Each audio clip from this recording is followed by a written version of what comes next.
So brilliant. Thanks a lot, Chloe, for taking a bit of time out of your, I'm sure it's a very busy schedule to spend a bit of time and getting a bit of insights from yourself. Um, No problem, so a pleasure. really appreciate it. So just to kick off, really, if you tell us a little bit about yourself and a little bit about the company. Of course. So I am the founder and director of Chloé Nelkin Consulting, which we refer to as CNC, and we're an arts PR firm. So we work on any exciting and interesting project across the arts. That could be visual art, theatre, circus, opera, heritage, you name it. Projects all around the UK, and we work with companies to try and get them press coverage in a nutshell. Brilliant. And it sounds very exciting. I mean, you know, we talk about some businesses which are solving a problem, is what we used to say, right? But some businesses are doing things that people enjoy. They choose to go and watch a play. We choose to go to the theatre. So it's, I call it happiness businesses, things we choose to do, as opposed to, getting your bins collected or something. Doesn't mess it excite you. How did you get into this? It sounds very exciting. It is exciting. I mean, I'd always loved the arts from when I was very little. I was lucky enough to have a family who took me to the theatre and to art galleries. When I was at school, I used to do art myself, so making pottery and screen printing. And I also was a trained singer and flautist. So arts had always been a huge part of my life. And I went on to study history of art at the Courtauld Institute of Art, and I stayed there for my undergraduate and then my master's degree. And through doing that, I started to gain some experience in comms. So learning what publicising an exhibition was and how you could use the power of the media to tell people about the arts and get them to come and see projects. And it absolutely ticked the boxes for me of what I wanted to do, which was something more business-minded and commercial, but in the world that I absolutely loved. PR can be a challenging thing. Fundamentally, PR is a sales tool. And for me, I think if you're not selling something that you absolutely love, then your messaging can become really boring. So hence for me, the importance of staying within the arts. Brilliant. Yeah. And do you do any performing or anything now that anybody can see? No, absolutely not. I can't think of anything worse myself than being on the stage. So I have the utmost respect and admiration for the performers we work with. I think having trained as a singer, I understand what goes into performing, but I knew that I didn't want to be in the spotlight. I want to be one of those behind the scenes people. And for those who don't, because I sort of have the definition where marketing is about trying to get leads. And there's PR, a lot of people get a bit confused between marketing and PR, like especially in the social media world. They do loads of social media, they don't get any leads, and they say, I'm doing loads of marketing, I don't know why it's not working. Yeah. Would you be able to help us with how do you see the difference between marketing and public relations? Of course. I mean, the absolute simplistic explanation is that PR is earned media and marketing is paid media. So, for example, an advert may come under that marketing umbrella. So you're basically paying to place an advert, on the tubes, in a newspaper, online, and that is then often trackable, especially with the digital sphere now. With PR, you may pay an agency and we may have conversations with journalists, but there's no money being exchanged between us and the journalists. So it's a completely different mechanism, I suppose.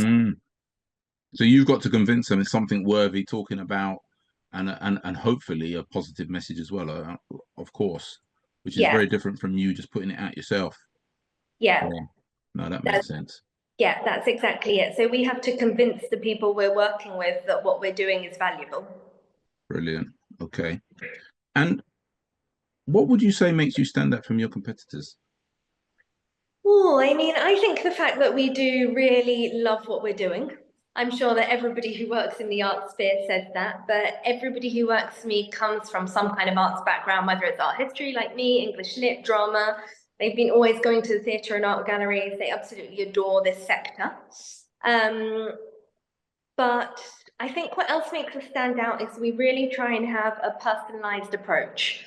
So we're really forming relationships with the journalists we work with. We try and really get to know our clients.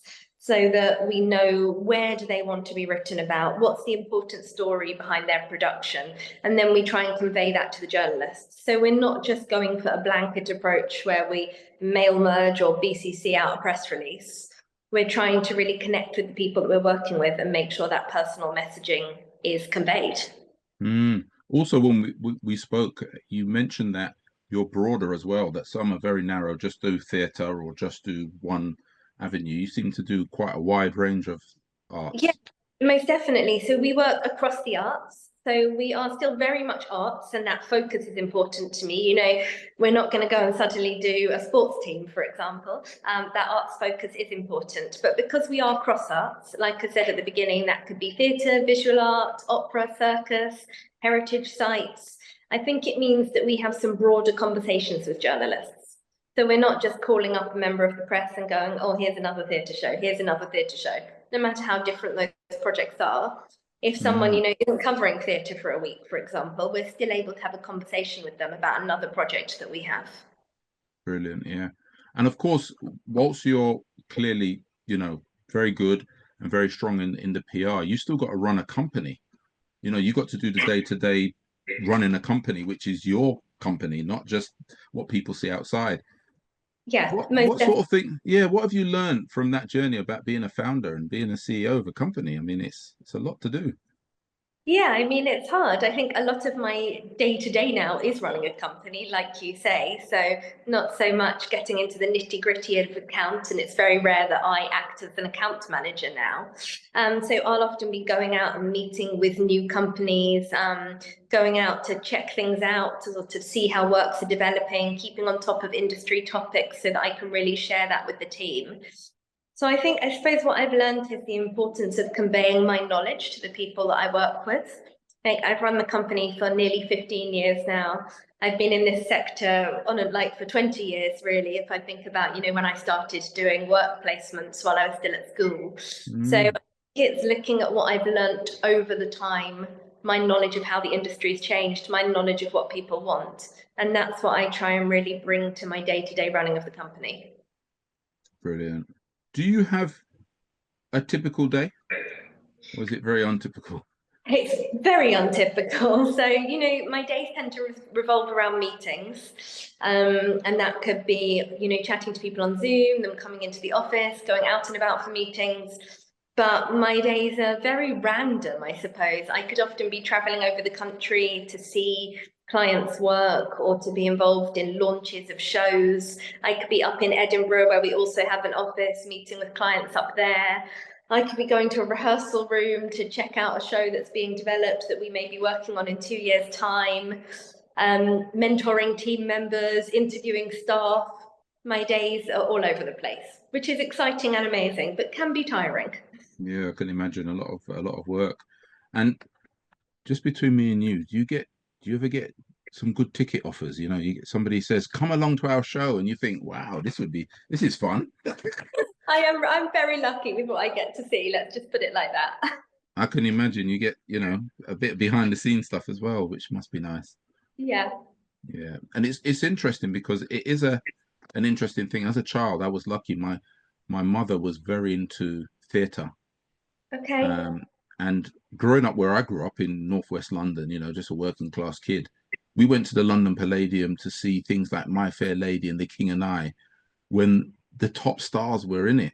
And it Yeah. was only just last week I was at by the London Palladium. It brought back all these memories to me. I was just around the corner. Somebody met me, and it, as you said, people who go to the arts, they can have these magical experiences that you can never. I don't know. It's just something that it's always inside you, isn't it? Once you've experienced that, I just those two particular plays, I'll watch them at Christmas every single year on TV because I just love them. And if they're ever performing, I'll go and see it because it's just magic in my heart from a as a child, you know.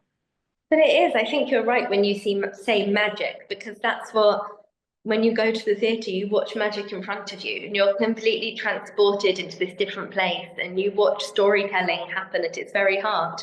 And sometimes you see things on stage and you go, oh my God, what happened? How did they do that? Yeah. A very personal, intimate, incredible experience. Even, in the bigger spaces like the Palladium, there's still something so intimate about buying your ticket and watching someone on stage perform that story for you. Yeah, it is magical. Is that in a sense another challenge? You've got obviously a good group of staff there, and you said they're passionate about the arts, but there's that bit of being the founder or the CEO which says it's all well and good, we all love the arts, but you've got to perform, and maybe there's KPIs and stuff like that. How do you navigate that challenge between we're all having fun and we enjoy what we do, but then again there's a bottom line, you still got to deliver. So it's kind of like it's not always easy to know how to manage that. How do you juggle that? Completely. I mean, when we're matching personnel at CNC up with a project, we try and really match the team member to the project. So everyone is working on projects that they really enjoy. So it's not as simple as just going, oh, I love theatre, I'll come and work at CNC, or I love art, I'll work at CNC. It's then about really making sure that they're working on projects that they feel invested in, either with the people that are involved in those projects or the themes of the project. But you're 100% right that, fundamentally we run a business and clients bring us on to get results for them. The challenge with press will always be that there's no guarantees. So we can work really closely with the media and have those relationships and normally get great results. But I can never promise a client that we're going to get them, on the front page of a national newspaper, because as I Yeah. said before, money's not exchanging hands between us and the publication. It's about how well we pitch, what's going on in the news cycle, how much space is in the newspaper. So for us, one of the most important things about the way we work with CNC is always having honest chats with our clients. So if something's not landing, we tell the client. We don't just say, oh, it's going to be fine, next week there'll be great press. It's about going, actually, we had this conversation this week, or this has just happened in the news cycle, and really being open and communicative so the clients know what's going on. Yeah, and it's interesting because people. Some people say print media is dead. Well, clearly it isn't, and it does influence people. So, has that changed your industry? Is print still important in your industries? I think print is still important, of course, and I wouldn't go as far as to say it's dead, but it's certainly changed hugely. When I started out, print media was the absolute golden egg, and that was what clients wanted. And you got a print review in a national newspaper, and that was it. The production would sell out. And the world had changed, and newspapers have changed. And now, so often, you will get higher engagement and higher readership with a digital article, and it could be a digital article from that same newspaper, but actually the reach of the online article is bigger than the print. And we're seeing, huge shifts over the years with print newspapers that aren't in print anymore, that are online only, newspapers stopping being daily and dropping down to weekly. So there are big, big shifts in the market. So I think the digital sphere has really taken over. You look at the rise of social media, that wasn't something that I had to contend with when I started. Mm, yeah, it really is quite amazing. I do some writing as well, and it's interesting that virtually nobody I speak to buys a copy, but they No? do engage online. Yeah. So it's kind of interesting. The world has changed, as you said, but then you can get more interaction than you would have before. So it's kind of like it's interesting, yeah. Completely. So, But then people still love seeing themselves written about in print. I think we'll of never course, forget that. yeah, and a picture of yourself and all that stuff. So I get it. So, who would come to mind if I said, or do you have a role model or people that you admire that are successful, or what is success? It's all relative, isn't it?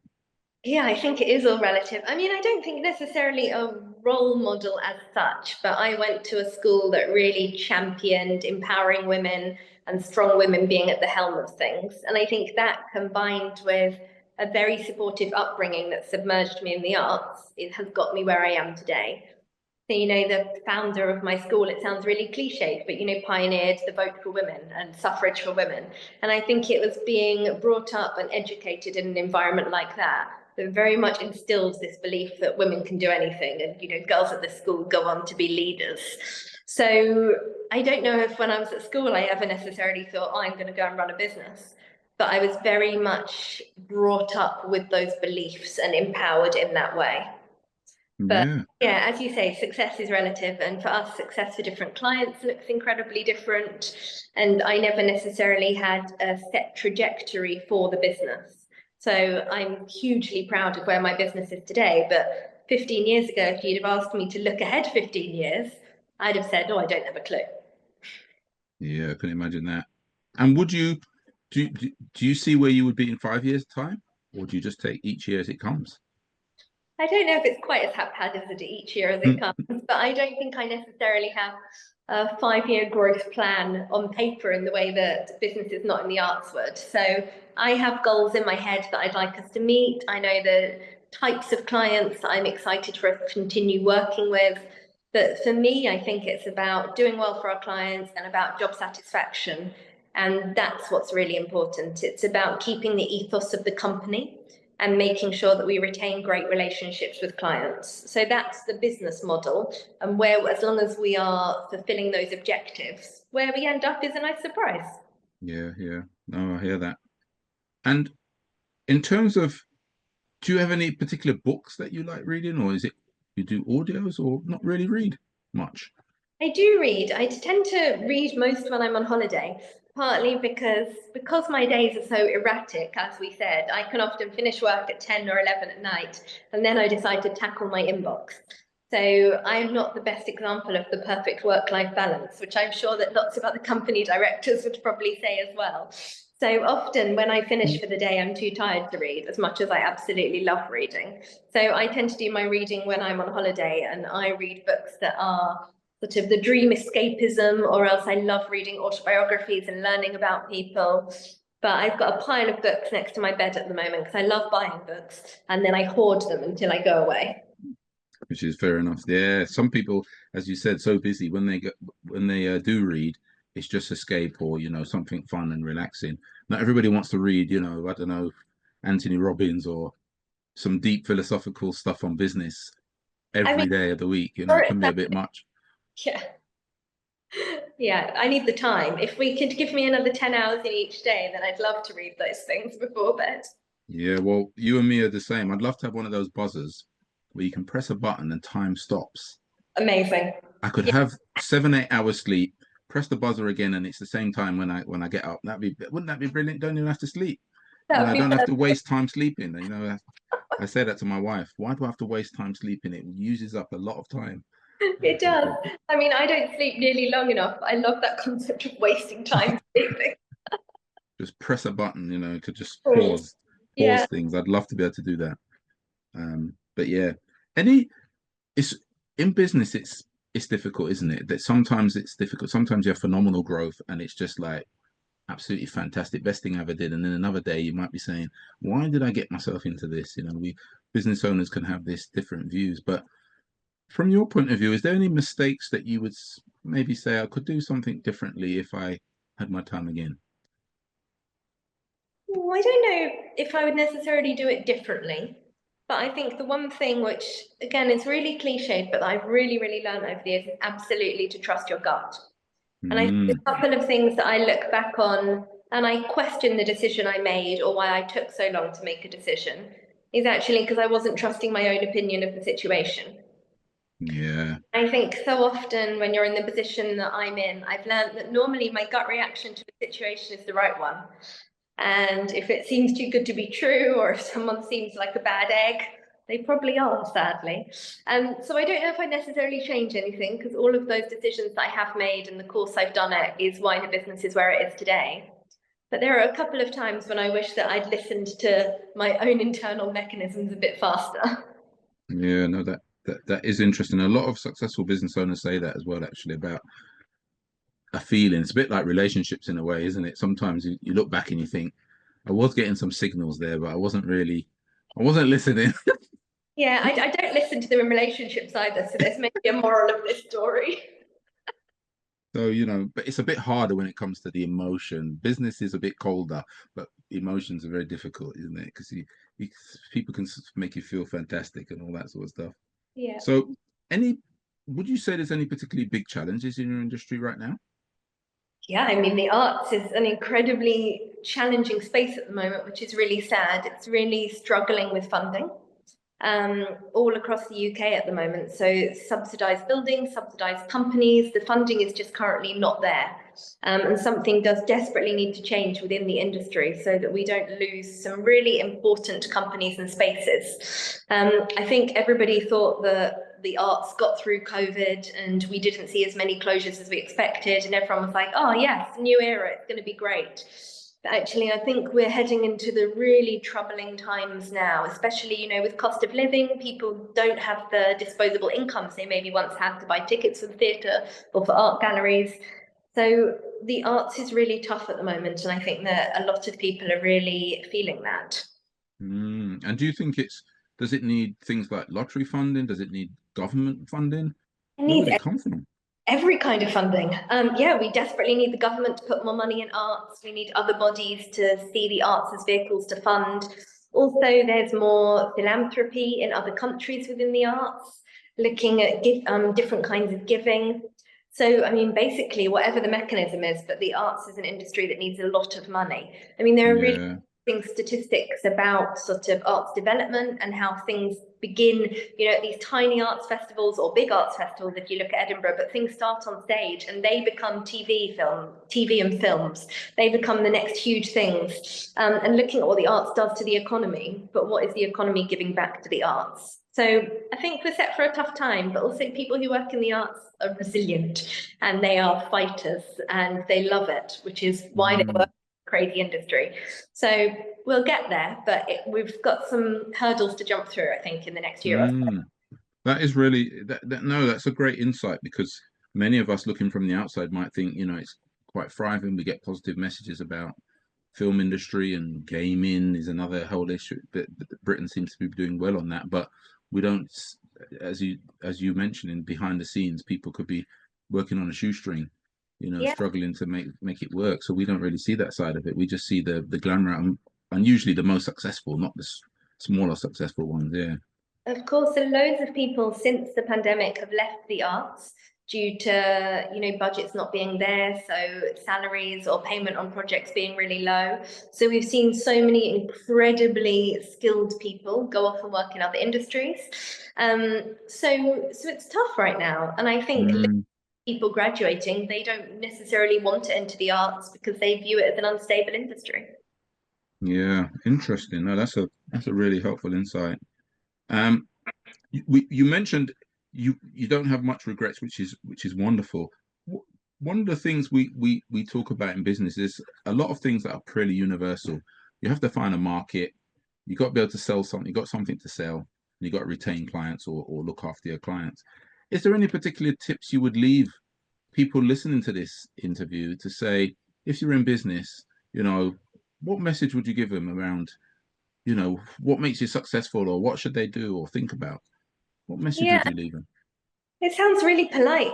Oh, it sounds really polite. That was what my message was about to be. It sounds really basic. But be polite to people and be honest with people. And I think that's something that's so undervalued. But actually having good manners in business can get you an awfully long way. So following up with people, saying it was nice to meet them, thanking them for their time, I think is so important. And it's those old-fashioned values that we base the company ethos on.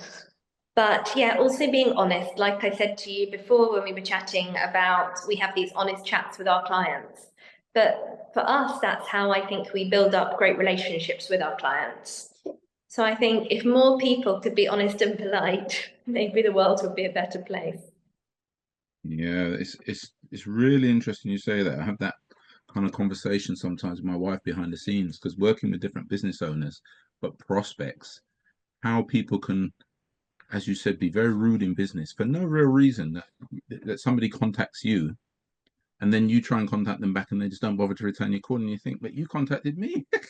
Yeah. So it's just bizarre. So yeah, it can be, people can say they're busy and all the rest of it, but as you said, a quick response to say, I found somebody else, or I'm not Yeah. available, I'm on holiday, or whatever, goes a long way, as you said, in building relationships. People who just don't bother to reply leaves the person feeling quite bad, really, especially if you started to build a relationship, it looked like it was going somewhere, and then nothing without any explanation is really odd. As I said, I take it to like dating, if you're with somebody and then suddenly they They ghost you. They just disappear. You think, well, what did I do?